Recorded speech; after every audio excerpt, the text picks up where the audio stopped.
So Senator Elizabeth Warren was trying to read a letter from Martin Luther King Jr.'s wife from 1986 about what's his name again, Sal?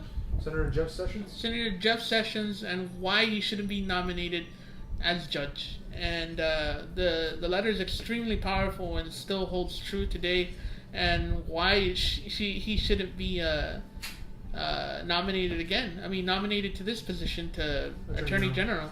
It's ridiculous. And this is a guy who thinks Jim Crow laws were good, that they were necessary in order to keep black people in check or some crap like that.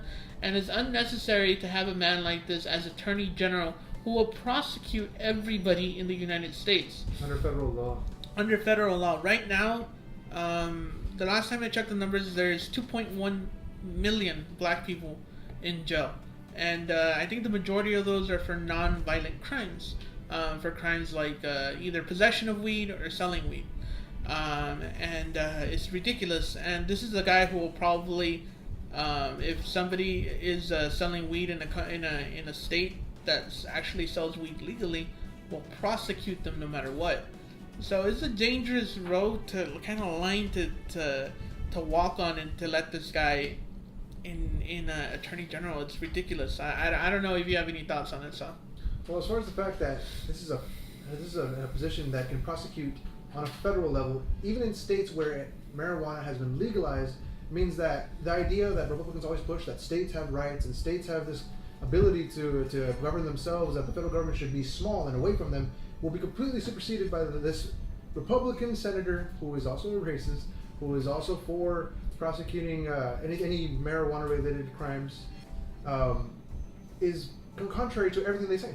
Completely. He doesn't need to abide by them at all whatsoever.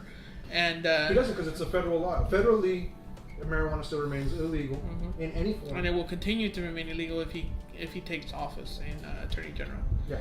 And not only that, but this guy's a well-known racist. He's a well-known racist for a lot of things that he said. So much so that it's been holding true since 1986. Martin Luther King's wife.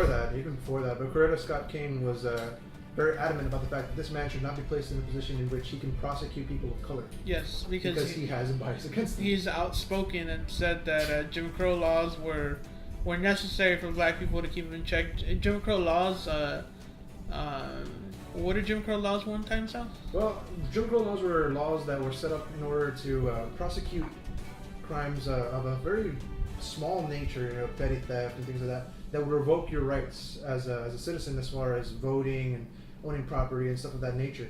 So those laws were expressly made to suppress voters, and that's kind of what him and a lot of other Republicans that have the same sentiments have been wanting to push for, including the voter ID laws and things like that. We live in Texas. We know all about voter suppression.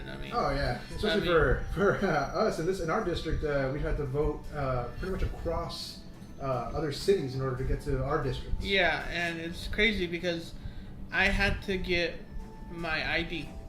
I had to give my birth certificate.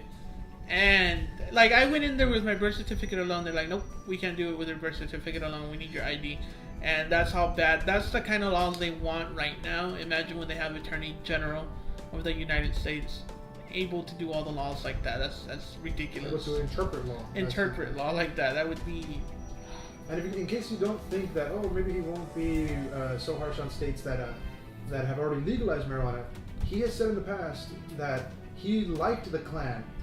Yeah, he liked the KKK. He was a big fan. Until he found out that they smoked weed. Yeah, so it's a big fan, good guys, according to him. Yeah, this guy is he's an enemy to minorities, and he's also an enemy to weed laws that are being put in place for Colorado, for places that have it legalized.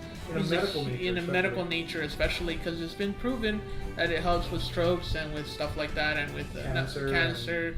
Epilepsy, and a variety of things. So it's not just one thing that weed helps. It helps. It's not only for recreational reasons; it's also for medical reasons.